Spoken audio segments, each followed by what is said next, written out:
Madam Speaker, there'll be some furrowed brows in the dusty roads of countryside New Zealand today, in the cow sheds and the wool sheds and in the shearing sheds and the export works. There'll be some seriously concerned people because they heard after 20 minutes what the member who leads the National Party will do, but they never heard how he was going to do it. Right? He was, for example, in public health, going to make his priority doctors and nurses. What about the patients? I thought we ran a health system for the people, not for the professionals, not for the apparatchiks and the amateurs, but the people who paid the taxes. Did you hear about how he's going to correct the slide of immigration to Australia? No. Did you hear what he said about the Reserve Bank Act? Don't be surprised, you're not going deaf. He didn't say a thing about it. He complained about interest rates, which I might add are higher than half of the countries around the Pacific, like the Solomon Islands and Vanuatu, but he never said he'd do a thing about the Reserve Bank Act, which may see New Zealand's dollar go to 90 cents US. Not a word about that, not a murmur. But, you know, in inimitable style, his colleagues jumped to their feet and clapped another leader. And how many times have I seen them clapping yet another leader? Every leader gone. It was Jenny. Brilliant Jenny. She reminds me of the Concords, actually. You heard that one? Very much like that Jenny. And then they had Bill. And he was brilliant, trained by the Treasury of this country, and he was the right man for the job, and a family man as well. Oh, that was going to be important. And then they had Don. Don Juan. Don Juan. Well, actually, I still think that that's a National Party conspiracy. I don't believe one of those rumours at all. I truly don't. Because you can't silk purse a sow's ear. No matter what you do and no matter how desperate you might be. You see, Mr. Key, what did National do about the telecommunication monopoly run by Telecom all its time in government? Oh, no, not nothing. Something worse. They tried to stop the Treasurer, namely yours truly, from opening it up. Ask Maurice Williamson. He knows precisely what I talk about. He talked about roading. Excuse me. What was the National Party's most recent policy on roading that was any substance? For private companies running all New Zealand roads. Ask Maurice Williamson. Why do I want to ask Maurice Williamson? Because he's back on the front bench. It must mean his policies are important. It must mean... Oh yes. I gotta raise this one.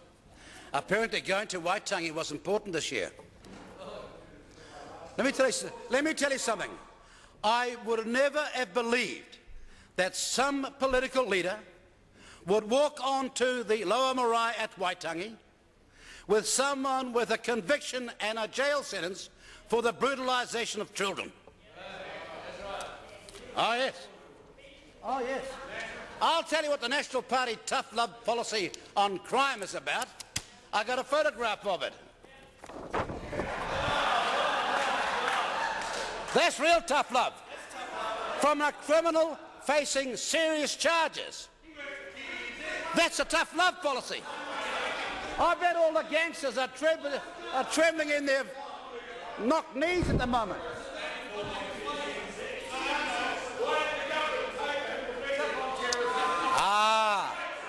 You know, what that story tells me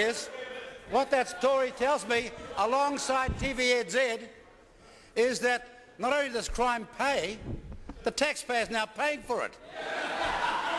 And the man who wants to be the alternative Prime Minister thinks it's okay because it's politically correct. You get taken onto the marae by a person convicted in 1988 and a jail sentence for the brutalisation and the organised brutalisation of children, and then you go on to the marae as well and start hongying up and making friends because the media think it's politically correct with someone facing some very, very serious charges. You know, I had calls from farmers, people I'd call Old National, saying it can't be true, is this a media conspiracy? Well, now, when they said that about the media, I thought maybe I should check it out first to see the photograph was genuine. But no, it was in every print and telecommunications media, so I've got to take it to be correct. Now, I want to say this. It's one thing to talk about Auckland's transport problems, but if your policy, Mr Key, and the National Party's policy is no different from the government's, 50,000 immigrants per year, the majority of whom will go to Auckland, then there is no solution to Auckland's roading problems or Auckland's housing problems. Full stop. Everything else is a lie. If you tell New Zealanders you're going to solve those problems whilst you bring in 50,000 people, whilst Australia, a country much more huge in its dimensions, takes on only 80,000, then you're not telling New Zealanders the truth. You have not got a solution. And you're just compounding the problems which every Aucklander sees every day now when they go to the airport. What used to take half an hour is an hour and 15 minutes, if you're lucky. Get peak time, it can be much longer than that. That is a massive loss of productivity costs to this country. But the National Party, you see, when Mr Key sat down, he had not outlined one policy that he was going to implement. Apart from, he had a solution for 16-year-olds. What would that be? To the swearing and cursing and badly behaved and badly parented young people of this country, what did he say as a solution? Nothing at all. I didn't hear it. Because some research unit told him this will be a good idea. You've got a few floozies up and dozies up in the gallery who actually believe you. They'll think it's a policy. But, you know, the problem with young people in this country, well, I don't mean that way, I mean floozy in the head. Floozy in the head.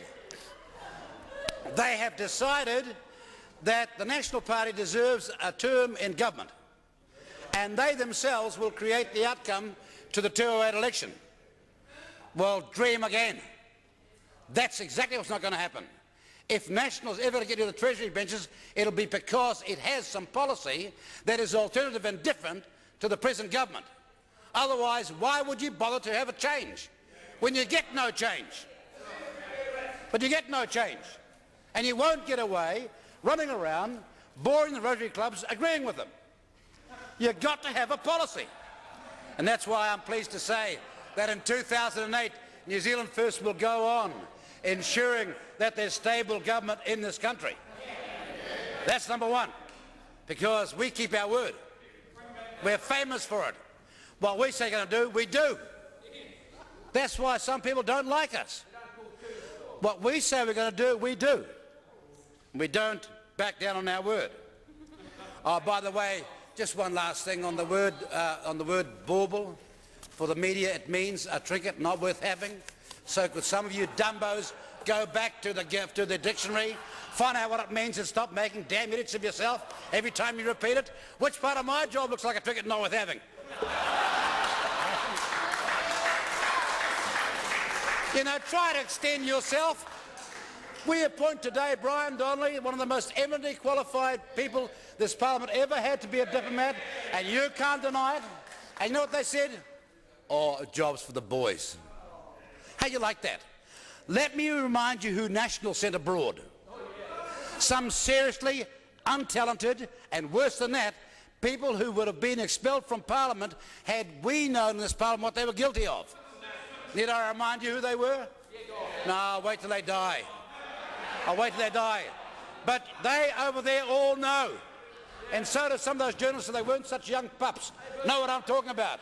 How dare they compare an eminently qualified, suitable person like Brian Donnelly to that? One appointment and they can't help but have a go. He's appointing his own mates.